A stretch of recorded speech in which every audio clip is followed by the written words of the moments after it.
कृषी विभाग सारखं करू नको. प्रोग्राम कसा जाऊ सांगा.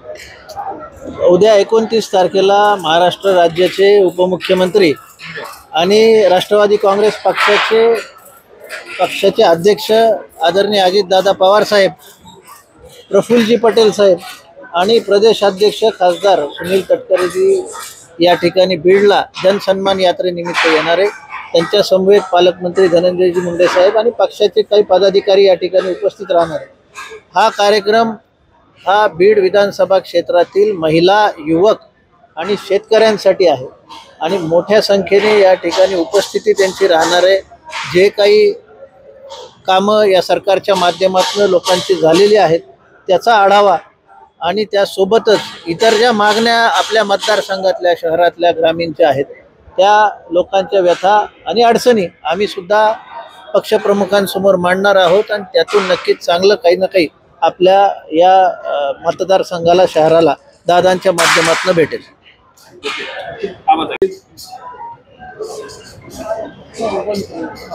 राज्य सरकारने जी लाडली बहीण योजना दिली त्यानंतर राज्याचे लाडके उपमुख्यमंत्री इथं बीडमध्ये येतात. कसं स्वागत करणार आहेत? किती महिला उपस्थित राहतील काय सांगा? जेवढे पुरुषांची उपस्थिती असेल 50% पेक्षा जास्त ही महिलांची उपस्थिती असेल असं माझा अंदाज आहे. याचं कारण असं की मागच्या जे 2 महिन्यापासून लाडकी बहीण योजना आपल्याकडे राबवली गेली आणि त्याचा उपयोग हा जवळपास 90% पेक्षा जास्त ग्रामीण भागातील महिलांनी आणि 80-85% पेक्षा जास्त शहरी भागातील महिलांनी घेतलेला आहे. आणि हे तर फायदा आपल्या सरकारकडून महिलांसाठी झाला आहे. त्यामुळे त्याच्यासाठी दादांचं धन्यवाद म्हणण्यासाठी महिला इथे येतीलच. पण त्यासोबतही अजून काही प्रश्न महिलांचे आहेत. जसं आशा वर्करचं पगारवाढ झाली, वेतनवाढ झाली, तशी अंगणवाडी सेविकांचा आणि मदतनीसांचं पण वेतनवाढीचा मोठा प्रश्न आहे, ज्याच्यासाठी आपल्याला सरकारने 15 दिवसाची मुदत दिलेली आहे. तर ती दादांची आम्ही कानावर घालून रिमाइंडर त्यांना देऊ की तुम्ही या गोष्टीकडे तुम्ही थोडंसं प्राकर्षाने लक्ष द्या आणि त्यांच्या मानधनवाढीसाठी आणि त्यांचे जे अजूनही काही प्रश्न आहेत त्याच्याकडे तुम्ही खास लक्ष द्यावा असं आमची त्यांना विनंती असेल. किती मतदारसंघामध्ये हा प्रोग्राम होणार आहे आणि नेमकं पार्श्वभूमी काय आहे? कारण बीड जिल्ह्यातल्या 2 मतदारसंघामध्ये पहिल्या टप्प्यात कार्यक्रम होते, आष्टी, पाटोदा आणि बीड.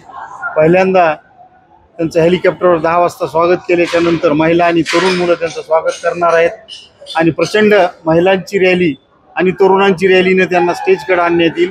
रस्त्यामध्ये काही शिष्टमंडळ, मुस्लिम महिलांचं शिष्टमंडळ आहे, व्यापाऱ्यांचं शिष्टमंडळ आहे, काही ग्रंथपालांचं शिष्टमंडळ आहे, अशी अनेक शिष्टमंडळं त्यांना निवेदन देऊन आपल्या प्रश्नाची उकल कशी करणार आहेत ते बघणार आहेत आणि छत्रपती शिवाजी महाराजांना अभिवादन करून त्या भव्य अशा व्यासपीठाकडं ते येणार आहेत.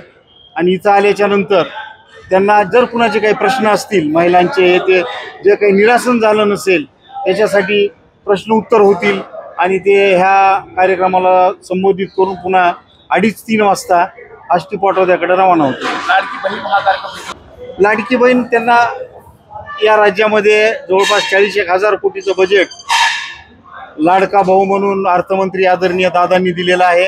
तर त्यांचे आभार मानण्यासाठी डॉक्टर सारिकाताई क्षीरसागर यांच्या नेतृत्वाखाली अनेक महिला भगिनी आमच्या त्यांना राखी बांधणार आहेत आणि त्यांच्या काही सुखदुःखाची चर्चा करतील, अजून काही बजेट वाढवून द्या म्हणतील, जे काही त्यांचे प्रश्न असतील महिलांचे, अंगणवाडी सेविकांचे, त्या सगळ्या प्रश्नाची उकल आणि चर्चा सारिकाताई आणि त्यांच्या सर्व सहकारी मैत्रिणी करतील. दादा आवमेळ ही राष्ट्रवादी काँग्रेसचीच यात्रा आहे. याच्यामध्ये भारतीय जनता पक्ष असेल की एकनाथराव शिंदे साहेबांची शिवसेना असेल त्यांचे प्रमुख पदाधिकारी स्वागताला येत आहेत. त्यांच्या पक्षाचा असल्यावर आम्हीच त्यांना सन्मानानं त्यांचं स्वागत करण्यासाठी जात आहोत. कुठलीही गटबाजी नाही, कारण 3 पक्षाचं आल्याच्या नंतर काहीतरी भांड्याला भांडं लागून चर्चा होणारच. पण असं काही स्फोट व्हावा असं काहीही नाही. जे कुणी आमच्या 3 पक्षाचे मिळून जे उमेदवार ठरवतील त्याचा आनंदाने सगळेच प्रचार करणार आहेत. ओके.